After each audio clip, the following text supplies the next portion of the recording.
I'm frantically writing down notes here, knowing that I have two recordings of this, and I'm watching you, Joey, going, we have epiphanies taking place, and she actually is going to remember this. And I'm so jealous. So speaking of ones. That's a good segue. Yeah, let's jump right in. Let's start with jealousy. When speaking about the strengths and gifts of the one, jealousy and resentment. Let's go. Let's go there. Spin that and go. What comes to your mind when thinking about mature ones? Caring about making things better. Like truly caring about it. We talk about with eights, people might misinterpret that it's not about us ever. And man, that's, I think, doubly true with ones. It's not about, you feel this responsibility for everything you see. And I think we tend to take that for granted. Yeah. And misunderstand it a lot. Yeah. Improvement being first in your thoughts that's for everything. And there's no part of yourself tied to that, to the point where you don't have great personal boundaries around the improvement. Like you're gonna overdo, if no one else will, that sense of responsibility for what you see in a healthy space is such a superpower that we collectively benefit from without realizing it, in my opinion. And on the back end of that, I know ones really want it, and it's really good for ones to have it, but the need to be recognized in that way is not something the ones put on the rest of us. That's well said. Absolutely. They are not doing it for themselves, and they don't need us to tell them that. They would like it every once in a while, but like it's not about getting the recognition for that. It's about making the world better. It's a good example of the processing with action right there. You're not processing relationally. Yeah. And that's where I was gonna say, you and I, Jeff, I think you and I align because it's our home base and we process with action. I believe our standards for doing, I believe eights and ones have hands down the highest standards for doing. And because I don't bring the relational piece to the table, I set the bar and just expect you to get there. And I, in a lower functioning space, will dismiss you if you don't. Not you, Jeff, because you're combining those high standards with this relational quality. It's like you're setting the standard for everyone to be able to achieve it. And that's very cool. I think there is a hope that emerges in that sort of one, and maybe all ones, that if I'm just ethical enough, it will kind of spill out towards everybody else, or at least my values will be adopted, both because of my example and perhaps because of the work that I'm doing. It probably takes a lot of different faces. That's where I was going to go, Jeff. My next thought was your dedication to what you usually pretty accurately perceive as right and wrong. And your willingness to stand behind that is very important. Yep. Really interesting. Back to that integrity piece. Yeah. Yeah. It's the interesting offshoot of being thinking repressed that ones put so much energy into their ethical code or their standards. So, because those are the foundation for them. But that can be really helpful for the rest of us. This person is critically aware. Their judgments, when ones are real mature, their judgments aren't necessarily a bad thing. Like this person is bringing a value system that cuts and brings some clarity And perhaps if they've suffered to get there, especially, that can be very valuable. Mm-hmm. I'll tell you a space where this comes up when I'm teaching in corporate, tied to the doing. You know, it's understood generally that ones, twos, and sixes, so everyone in that responsive stance, appreciates process. Mm-hmm. And the way I like to say it is thinking is repressed. So you all like process because you don't need to think much if you've got a successful process in place. Exactly right. Yeah. And I think ones, twos, and sixes can all implement process when it's not there, but twos and sixes can't do it quite. They don't have the vision for it quite like ones do, because you process with action. Yep. And that's big time in any work environment, where I'm always celebrating ones. The word I use is systems all the time, and it's the same kind of idea, but notice it's the embodiedness of process. Yeah. You're entirely right that you're entirely right. It's important, and no one's bringing it like you are. Nobody else. I mean, that is core to ones, the systems. Yep. And implementing them. Yeah. Gives for the rest of us in this, I say this tongue in cheek at one level, but like sometimes quality matters. Sometimes it is the case that you do want to experience something that's really, really out of this world, amazingly thought through. And it just is like your humanity is unveiled because of how pristine this thing was constructed. Somebody spent their entire life becoming the kind of person who would be able to do this. You know what I mean? And there's consistency there with it. The thing that's being built or made, and if it's an organization or a business or whatever, like there is consistency of integrity throughout. Right. Yeah. Because the one fly in the ointment ruins the whole ointment, right? So like the whole system needs to be functioning appropriately in order for the whole thing to work. Mm-hmm. Thoroughness is my word too. That's thoroughness is a good word. You are so willing to get into the weeds because it's for a purpose. It's for this matters now. I think one's more than anyone can say we're doing this way now because it's going to matter for longevity. Mm-hmm. And that kind of dedication to quality and standard is huge. There's a gentleman who I just adore and love the hell out of, who's an arborist in our town, and he is a misery to be around, an absolute misery to be around. But he creates spaces with trees that, as was said, longevity is a great word here.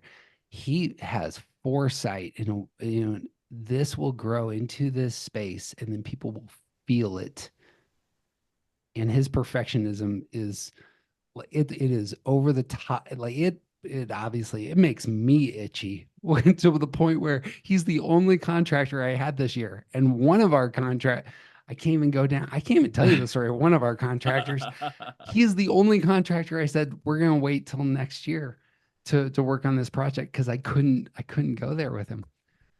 Side note, like I had a contractor who was like just drunk, suicidal, and everything crashed in his life all at once, exploded. and we still push the project through. And that's how difficult it was to work with the one who does trees. That's the same level. Good to know. Good to know. So I actually think there's something to that though, because it goes back to ones turn their anger inward. mm-hmm. So you're going to get this palpable frustration that's boiling over, but it's for this cause that's beyond ones. And right. And when you can learn to hold both, it ultimately looks like giving those ones some grace that they're never going to give themselves. Mm. This is a tricky thing. I would love your wisdom on this. Like if the target of the one is skewed or awful, like they may even be like have all these great virtues and character traits, and it's like you're pushing all your chips in on that.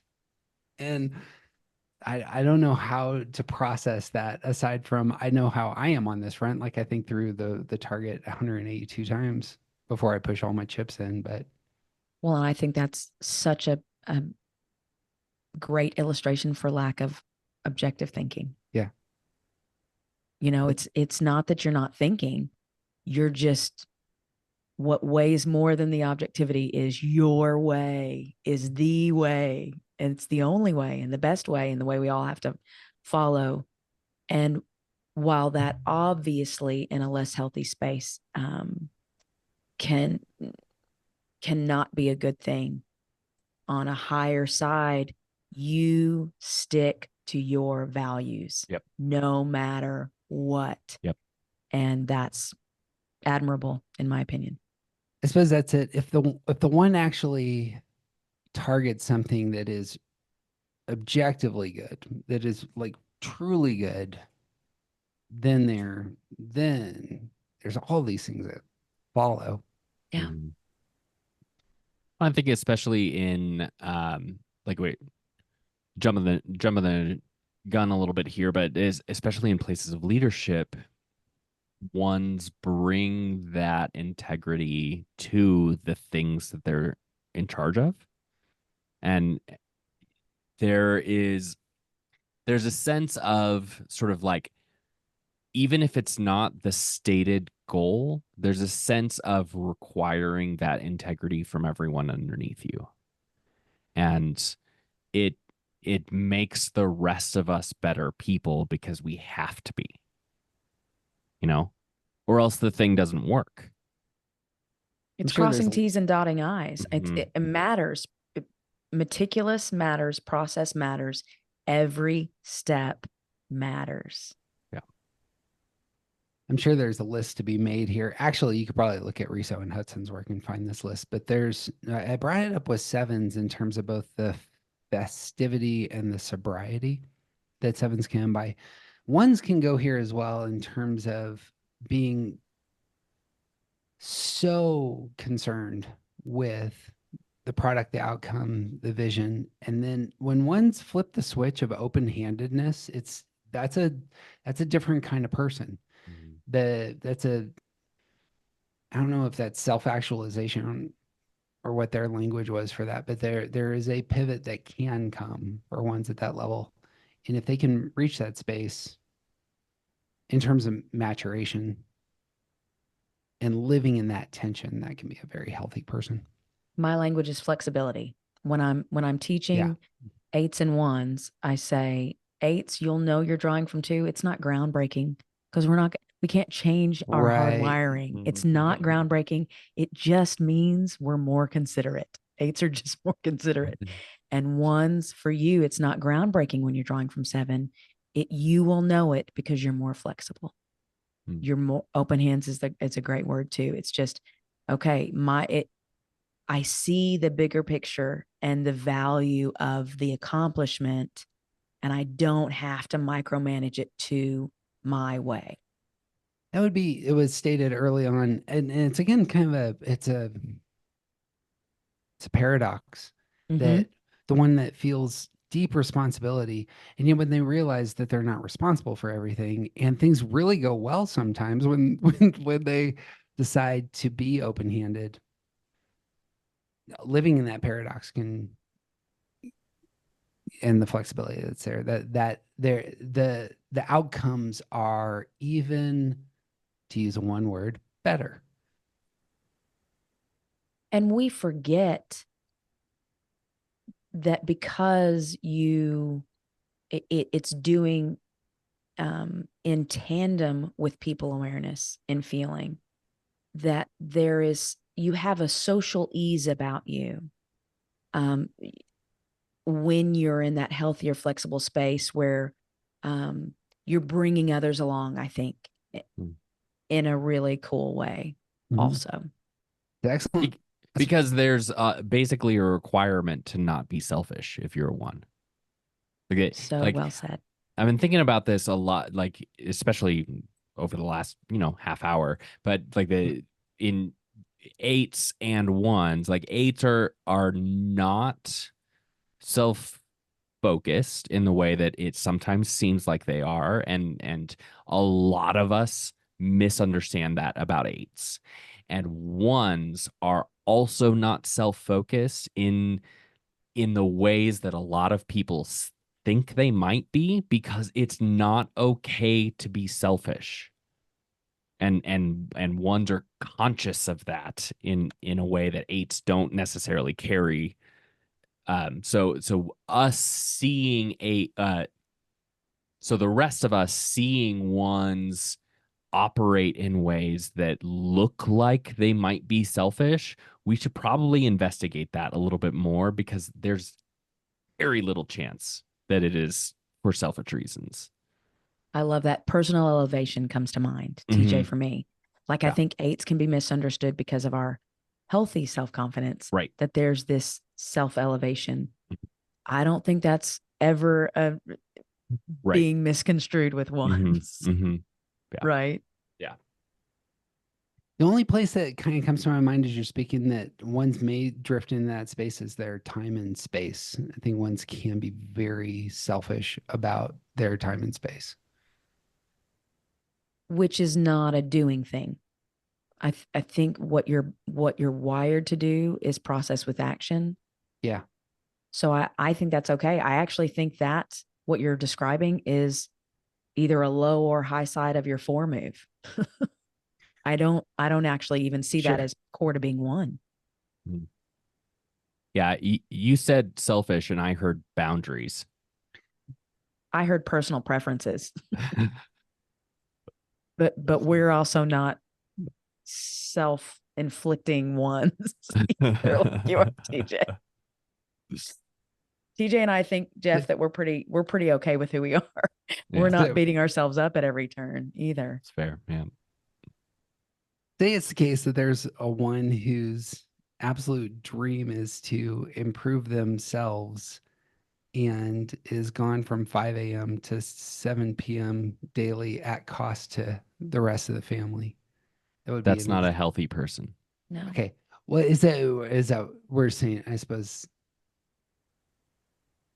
Yeah. At their best. Yeah. At their best. You cannot be selfish. Cannot go to that great. Yep. Yeah. Perfect. And consciously so. And I would add humility. Ooh. That you have an ingrained humility, because you will never get it right in your mind. Yep. So the humility that you carry naturally is palpable, in my opinion. We lose sight of that when you're being critical. But I have always said, when I teach ones, especially in a corporate environment, whatever you're receiving from the one, you can take it to the bank that they have inflicted whatever that is on themselves first and worst. Nothing you're getting hasn't been turned inward on themselves. Tell me. So before we move on, I do want to say one thing that may be specific to my relationship with Jeff, but I don't think it is. I think it's going to be a little bit more universal than this. But if it weren't for the task orientation of ones, this podcast wouldn't exist. And literally the whole time, all 200 episodes, even the ones that I seem to be more dominant on, like literally everything that we've done for the last 6 years would not have happened were it left to me. Like there is a part of that integrity piece, part of the task orientation, part of the whole oneness is the ability to recognize that something needs to be done and to do it and like to plan and strategize. And like, unlike eights who are, like they're pretty much set on their idea of things, like ones in that reactive space, ones are like, if there needs to be a leader, ones are going to become the leader. And like that is very true between me and Jeff, because I'm not gonna I'm just not gonna steer, man. I don't have that in me. I don't know where we're going. I'm along for the ride. And if it was not for Jeff's initiative and dedication to keep going with something that is important, we would not be here today. I love it. Well said. Off mic, I said that ones can't receive a compliment, so I'm going to move on to notice how our complementary. We've talked about stability, and it was not stated how nines just ground projects with their aptitude. There is a true treasure to wanting your presence to matter, in that they show up in the space where they do their best stuff. And also well said. I like both of those. Guys. This is clearly a healthy working relationship.